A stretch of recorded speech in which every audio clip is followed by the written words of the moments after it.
Hello guys, this is Final Report. I want to welcome you to my channel because this is my first video. It's also a story I've written myself, so I'm very eager to find out what you guys think of it. And that's it. Enjoy. My father's obsession. My family burst into a million unrepairable pieces like an unfinished sculpture toppling down a staircase. If you haven't been through something similar as a child, you will never understand what a profound impact on your life it has when the foundation of your entire being, that which to you is the only solid and unchanging thing in life, starts going downhill, and there is nothing you can do but stand by and watch everything break apart around you. Every sense of direction, every concept of comfort and footing is turned upside down and torn from your tiny, confused hands as you try to cling on to whatever fleeting image of family life you have left before you're thrown into the void, alone, and separated from the few people that were as much part of your life as you yourself. This is what happened to my family. My father was never troubled, and neither was my sister, Lily, up until a few months before her disappearance when she started changing. 4 years younger than me, at 10 years of age, she was truly the precious little flower of the family. But right before her life would bloom open, her behavior grew weary, even anxious. A few weeks before the incident, she started completely shutting down. She would isolate herself from her friends and stop talking even to me. Shivers would be upon her from the moment she woke up until the last moment of the day I would see her. Our little ritual of me saying goodnight and sneaking a comic book or a cookie in her bedroom turned into little more than me sitting at the edge of her bed petting her hair, hoping that despite whatever she was going through, she was still open to receive my affection and my warmth on some level. I prayed to the God I was taught about in school, the heroes from my favorite movies, and any other divine entity I could picture, that my unrelenting presence and patience would pierce her icy shell and reach her, however deep she hid inside it. But eventually, even my touch made her flinch, and her flinch made both of us cry. One day, one of her teachers had called to inquire about the letter Lily was supposed to deliver to my parents. After my father's confusion and confirmation that he had indeed not received any letter, he was told that the teachers had organized a meeting with student counseling and that both my parents were expected to come.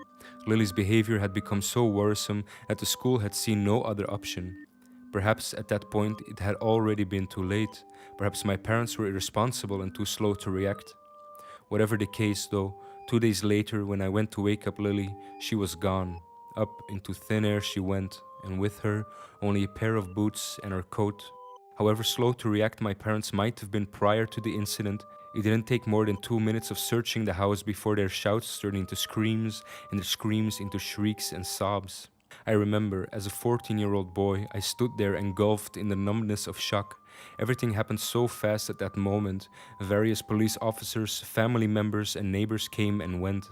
The neighborhood organized a search party under guidance of the local police, all while I sat in a daze on the porch. A blur of faces drifted in and out of focus, stringing together an endless stream of questions and consolations. Eventually, I was left alone. After a number of days, I regained my senses. I felt like I had awoken to a new and hostile world. My house was empty and cold, not only because of the empty stool at the dinner table, or the cold little nook of the couch that was hers and none of us dared to sit in, or the dark unchanged bedroom she used to play so happily in, but increasingly also because of the unpleasant void that was made up of the growing distance between my parents that stemmed from their completely different ways of dealing with the disappearance. My mother continued the searches, mostly alone, sometimes with a group of neighbors that grew smaller and smaller as the days went past. Sometimes she came home from work, ate a few sandwiches and left, still in her nurse's uniform, to spend the entire night driving around the neighborhood, hanging up flyers and in several cases being escorted back home by police for causing disturbances. Police as well as most people in the neighborhood were incredibly understanding and supportive, but shouting Lily's name for hours on end in the middle of the night was simply not acceptable, no matter how sorry people felt for us. My father was the complete opposite. Instead of actively looking for Lily, he seemed to have given up already. Instead of focusing his energy and grief outward, he focused it inward. For hours on end, he would lock himself up in his tool shed in the backyard. He'd come out only as infrequently as my mother came home to eat, trying to salvage what was left of their marriage by spending at least the cold dinners together. Anytime he came out, he was in his dirty work clothes, his hair filled with dust and dirt, his hands white and black. I rarely ever saw my father any other way during that time. For all I know, he might have woken up that way and went to bed that way. Several months went by in more or less the same monotonous way, yet I never managed to get used to it. One night, when having dinner, my father came in late. My mother had not even noticed and was halfway her third slice of pizza when my father barged in. His excited demeanor so unexpected I couldn't help but just stare at him. He pressured us to go to the backyard. My mother, by now grown completely cold to the man she once called husband, didn't hide her reluctance and complete disinterest in what he had to show us, but eventually motioned me and followed him. Its form entered my sight before I even made my way through the back door. So large it was, so shiny and impressive. This is what my father had been occupying himself with for weeks upon weeks.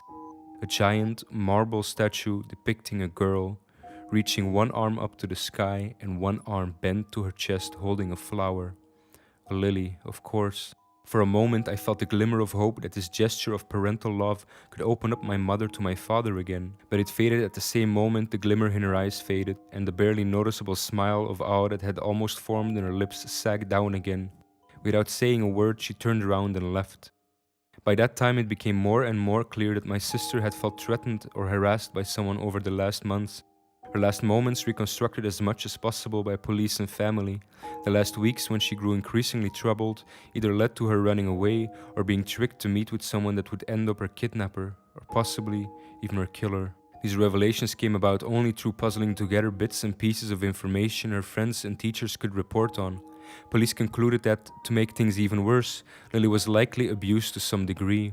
Upon learning this, my mother's coldness towards my father's attitude developed into a piercing hatred, and my father's obsession turned him into a snarling, distant man, completely detached from any fatherly duties. Upon the conclusion that she showed signs of post-traumatic stress and possibly abuse, our house, as well as the houses of her closest relatives, were searched to no avail. My father seemed to barely even notice the dozen or so officers ransacking the place and resumed his never-ending upkeep of the statue.